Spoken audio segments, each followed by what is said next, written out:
Hello मेरे प्यारे नन्हे दोस्तों, कैसे हो आप सब।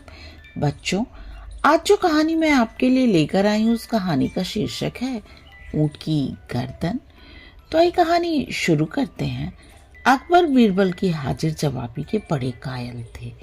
एक दिन दरबार में खुश होकर उन्होंने बीरबल को कुछ पुरस्कार देने की घोषणा की, लेकिन बहुत दिन गुजरने के बाद भी बीरबल को पुरस्कार की राशि प्राप्त नहीं हुई। बीरबल बड़ी ही उलझन में थे कि महाराज को याद दिलाए तो कैसे। एक दिन महाराज अकबर यमुना नदी के किनारे शाम की सैर पर निकले। बीरबल उनके साथ थे। अकबर ने वहां एक ऊंट को घूमते देखा। अकबर ने बीरबल से कहा, बीरबल बताओ, ऊंट की गर्दन मुड़ी क्यों होती है।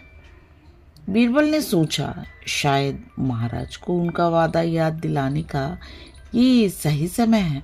उन्होंने जवाब दिया, महाराज, ये ऊंट किसी से वादा करके भूल गया है, जिसके कारण ऊंट की गर्दन मुड़ गई है। महाराज कहते हैं जो भी अपना वादा भूल जाता है तो भगवान उनकी गर्दन ऊंट की तरह मोड़ देते हैं। ये एक तरह की सजा है। तभी अकबर को ध्यान आता है कि वो भी तो बीरबल से किया अपना एक वादा भूल गए हैं। उन्होंने बीरबल से जल्दी से महल में चलने के लिए कहा और महल में पहुंचते ही सबसे पहले बीरबल को पुरस्कार की धनराशि उसे सौंप दी और बोले, मेरी गर्दन तो ऊंट की तरह नहीं मुड़ेगी बीरबल। और ये कहकर अकबर अपनी हंसी नहीं रोक सके। बीरबल अपनी चतुराई से बिना मांगे अपना पुरस्कार अकबर से ले पाने में सफल हो गए।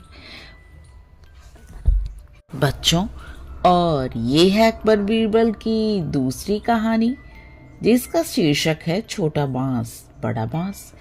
एक दिन अकबर और बीरबल बाग में सैर कर रहे थे। बीरबल लतीफा सुना रहे थे और अकबर उसका मजा ले रहे थे। तभी अकबर को नीचे घास पर पड़ा बांस का एक टुकड़ा दिखाई दिया। उन्हें बीरबल की परीक्षा लेने की सूझी। बीरबल को बांस का टुकड़ा दिखाते हुए वो बोले, क्या तुम इस बांस के टुकड़े को बिना काटे छोटा कर सकते हो।